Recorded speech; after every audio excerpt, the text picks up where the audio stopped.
महापुराण उमा संहिता। श्री शिवाय नमस्तुते। जलदान, जलाशय निर्माण, वृक्षारोपण, सत्य भाषण और तप की महिमा।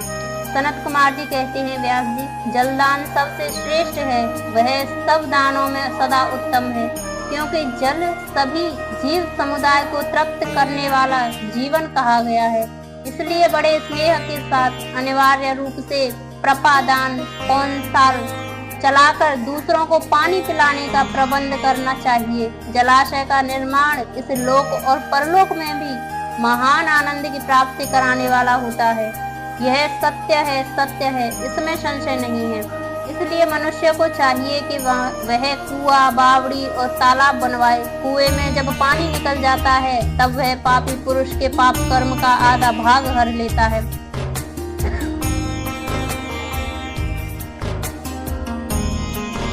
तथा सत्कर्म में लगे हुए मनुष्य के सदा समस्त पापों को हर लेता है। जिसके खुदवाए हुए जलाशय में गौ, ब्राह्मण तथा साधु पुरुष सदा पानी पीते हैं, वह अपने सारे वंश का उद्धार कर देता है। जिसके जलाशय में गर्मी के मौसमों में भी अनिवार्य रूप से पानी टिका रहता है, वह कभी दुर्गम और विषम संकट को नहीं प्राप्त होता। जिसके पोखरे में केवल वर्षा ऋतु में जल ठहरता है, उसे प्रतिदिन अग्निहोत्र करने का फल मिलता है। ऐसा ब्रह्मा जी का कथन है, जिसके तड़ाग में शरद काल तक जल ठहरता है, उसे सहस्त्र गोदान का फल मिलता है। इसमें संशय नहीं है। जिसके तालाब में हेमंत और शिशिर ऋतु तक पानी मौजूद रहता है, वह बहुत सी स्वर्ण मुद्राओं के दक्षिणा से युक्त यज्ञ का फल पाता है। जिसके सरोवर में वसंत और ग्रीष्म काल तक पानी बना रहता है, उसे अतिरात्र और अश्वमेध यज्ञों का फल मिलता है। ऐसा मनीषी महात्माओं का कथन है। मुनिवर व्यास, जीवों को तृप्ति प्रदान करने वाले जलाशय के उत्तम फल का वर्णन किया गया है। अब वृक्ष लगाने में जो गुण का है, उनका वर्णन सुनो। जो वीरान एवं दुर्गम स्थानों में वृक्ष लगाता है, वह अपनी बीती तथा आने वाली संपूर्ण पीढ़ियों को तार देता है। इसलिए वृक्ष अवश्य लगाना चाहिए। ये वृक्ष लगाने वाले के पुत्र होते हैं, इसमें संशय नहीं है। वृक्ष लगाने वाला पुरुष परलोक में जाने पर अक्षय लोकों को पाता है।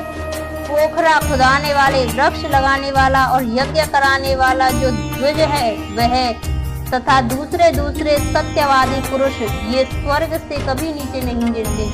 सत्य ही परम ब्रह्मा है, सत्य ही परम तप है, सत्य ही श्रेष्ठ यज्ञ है और सत्य ही उत्कृष्ट शस्त्र ज्ञान है। सोए हुए पुरुषों में सत्य ही जागता है, सत्य ही परम पद है। सत्य पर से ही पृथ्वी टिकी हुई और सत्य में ही सब कुछ प्रतिष्ठित है। तप, यज्ञ, पुण्य, देवता, ऋषि और पितरों का पूजन, जल और विद्या, ये सब सत्य पर ही अवलंबित है। सबका आधार सत्य ही है। सत्य ही यज्ञ, तप, दान, मंत्र, सरस्वती देवी तथा ब्रह्मचर्य है। ओंकार भी सत्य रूप से ही है। सत्य से ही वायु चलती है, सत्य से ही सूर्य तपता है, सत्य से ही आग जलाती है और सत्य से ही स्वर्ग टिका हुआ है। लोक में संपूर्ण वेदों का पालन तथा संपूर्ण तीर्थों का स्नान केवल सत्य से ही सुलभ हो जाता है। सत्य से सब कुछ प्राप्त होता है, इसमें संशय नहीं है। एक सहस्त्र अश्वमेध तथा लाखों यज्ञ एक ओर तराजू पर रखे जाएं और दूसरी ओर सत्य हो, तो सत्य का ही पलड़ा भारी होगा। देवता, पितर, मनुष्य, नाग, राक्षस तथा चराचर प्राणियों सहित समस्त लोग सत्य से ही प्रसन्न होते हैं। सत्य को परम धर्म कहा गया है, सत्य को ही परम पद बताया गया है और सत्य को ही परम ब्रह्म परमात्मा कहते हैं। इसलिए सदा सत्य बोलना चाहिए। सत्य परायण मुनि अत्यंत दुष्कर तप करके स्वर्ग को प्राप्त हुए हैं तथा सत्य धर्म में अनुरक्त रहने वाले सिद्ध पुरुष भी सत्य से ही स्वर्ग के निवासी हुए हैं। अतः सदा सत्य बोलना चाहिए। सत्य से बढ़कर दूसरा कोई धर्म नहीं है। सत्य रूपी तीर्थ अगाध, विशाल, सिद्ध एवं पवित्र जलाशय है। उसमें योग रुक्त होकर मन में द्वारा स्नान करना चाहिए। सत्य को परम पद कहा गया है। जो मनुष्य अपने लिए, दूसरों के लिए अथवा अपने बेटे के लिए भी झूठ नहीं बोलते, वे ही स्वर्गगामी होते हैं।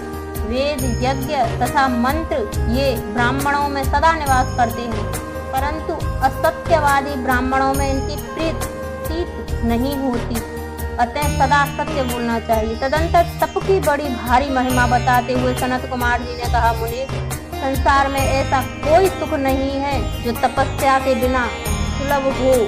तप से ही सारा सुख है, इस बात को वेद वेदता पुरुष जानते हैं। ज्ञान, विज्ञान, आरोग्य, सुंदर रूप, सौभाग्य तथा शाश्वत सुख तप से ही प्राप्त होते हैं। तपस्या से ही ब्रह्मा बिना परिश्रम के ही संपूर्ण विश्व की सृष्टि करते हैं। तपस्या से ही विष्णु इसका पालन करते हैं। तपस्या के बल से ही रुद्रदेव संहार करते हैं तथा तप के प्रभाव से ही शेष अशेष भूमंडल को धारण करते हैं।